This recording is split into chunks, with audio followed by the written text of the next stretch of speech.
What happens when all human knowledge fails? When experts fall silent? When intelligence reaches its limit, and the only thing left is collapse?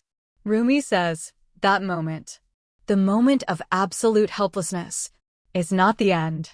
It's the beginning of real help. Stay with me because these verses from the Masnavi are not about an ancient king.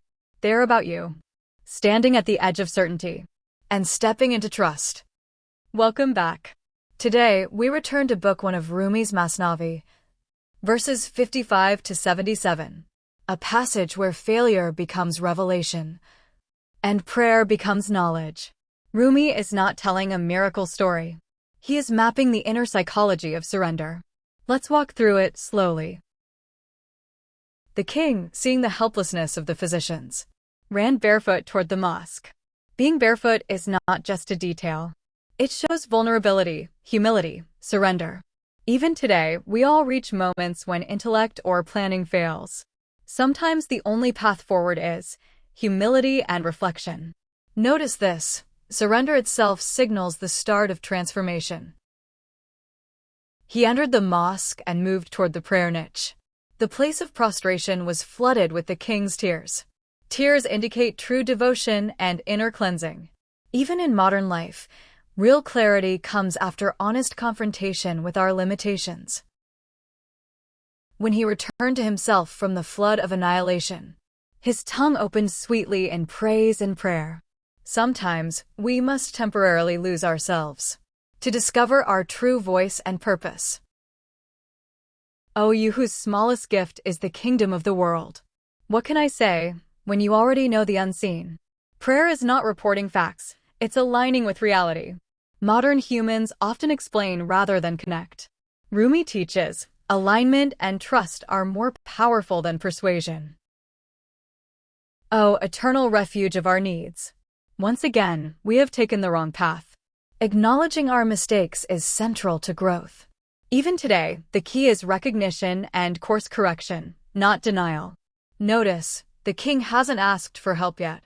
First, he faces himself honestly. Yet you said, even though I know your secret, bring it quickly into outward expression. Knowledge alone is not enough. Transformation requires action, manifestation. We all need to embody the lessons we learn, not just think about them. When a cry rose from the depth of his soul, the sea of grace began to boil. It's not the loudness, but the depth of feeling that activates change. Authentic expression brings results that superficial effort cannot. In the midst of weeping, sleep overtook him, and in his dream, an old man appeared. Sleep or dreams can reveal insight. Even today, inspiration often comes unexpectedly, through intuition. He said, O king, rejoice, your needs are fulfilled. If a stranger comes to you tomorrow, he is from us. Help sometimes comes from surprising forms. Be attentive, solutions may appear in unexpected ways. When he arrives, he will be a skillful physician. Trust him, he is faithful and true. True guidance does not impose itself. You must recognize it and trust it. Even today, profound help often requires trusting reliable sources quietly. In his healing, see absolute magic. In his nature, see the power of God. Some change exceeds rational explanation. Trust the process of higher wisdom. When the promised day arrived, the sun rose from the east, burning the stars. Insight dispels illusion. Truth illuminates realities that were previously confusing. The king waited in anticipation to see what had been shown to him in secret. Patience and active attention are necessary to perceive truth. Rushing prevents full understanding. He saw a complete and rich soul. A sun moving among shadows. In this verse, Rumi describes a complete and spiritually rich human being. The sun represents the person's inner, divine reality, while the shadows stand for the body and the material world. Outwardly, this person looks ordinary, but inwardly, they shine with wisdom and spiritual light. Rumi reminds us that true greatness is often hidden, and that a human body may be only a shadow. within which a sun quietly moves. From afar, he appeared like a crescent, both non-being and being, in the form of imagination. From a distance, he appeared like a crescent moon, half-seen, delicate, and unclear. Outwardly, he seemed as if he did not fully exist, because his true spiritual rank was hidden from ordinary eyes. Yet inwardly, he truly existed. Those with insight recognized his reality. Rumi suggests that spiritual truth often appears ambiguous and imaginary at first, suspended between being and non-being, visible only to those who know how to see. Non-being and being exist as imagination within the soul. You perceive a world built upon imagination in the soul. In this verse, Rumi suggests that being and non-being, as we ordinarily understand them, do not possess an independent, objective reality. Rather, they take shape within the realm of the soul's imagination. Although the faculty of imagination appears invisible and may seem not to exist at all, it is in fact the most fundamental power governing the human spirit. The entire human world, with all its vastness and complexity, revolves around imagination. Human thoughts, decisions, actions, and even the course of history arise from the images the mind creates. Hope and fear, which are the primary forces driving human behavior, are themselves products of imagination. Thus, what we call reality is to a great extent shaped by the imagination that rules our inner world, an unseen power that nevertheless dominates human life, moving people forward or holding them back.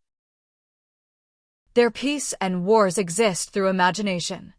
Their pride and shame also arise from imagination. Conflicts and honors mirror mental states. Much of human stress and rivalry is imagination-based. Notice how internal imagination shapes external life. The imaginations that ensnare the saints are reflections of the moon-faced ones of God's garden. Rumi raises a subtle question. If imagination rules ordinary people so completely, what about the saints? Are they too trapped by imagination? His answer is no. The imaginations that attract the saints are not illusions. They are reflections of divine beauty, echoes of the radiant qualities of God's garden. Yet, even these spiritual visions can become a subtle trap if a saint becomes attached to them and stops advancing. Such attachment is what mystics call a luminous veil, a beautiful barrier that still hides the ultimate truth. True realization lies beyond even the most dazzling spiritual images, in moving past all forms toward the divine itself. The imagination that the king saw in his dream appeared upon the face of the guest. Dreams and intuition often materialize externally. Watch for subtle signs of guidance in daily life. The king bypassed the guards and approached his hidden guest directly. Recognition of truth removes barriers. Sometimes understanding requires seeing the essence directly. Both were well acquainted with the sea, well taught in its ways. Two souls sewn together without stitches. Rumi says that both were deeply familiar with the sea. They knew the paths of the ocean and were skilled swimmers. In other words, both were seekers who had entered the sea of truth. Though outwardly separate as two individuals, inwardly their souls were stitched together without any seam. This points to the inner unity of the saints, a union of spirits that exists beyond form, distance, and appearance. He said, "You were always my beloved, not the other.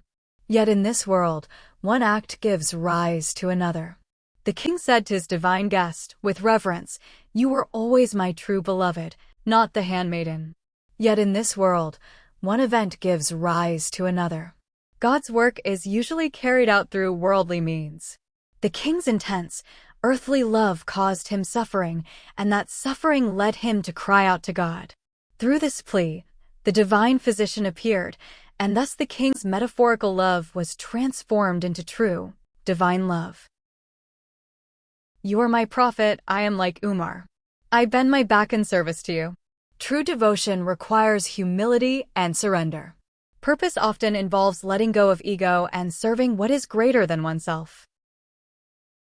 Rumi teaches that salvation and guidance do not always come from where we expect. Reason is important, but it is not sufficient. Sometimes, when all else fails, the path revealed through humility, surrender, and inner insight leads to true understanding. If this interpretation resonated with you, like this video to show that deep, meaningful content still matters.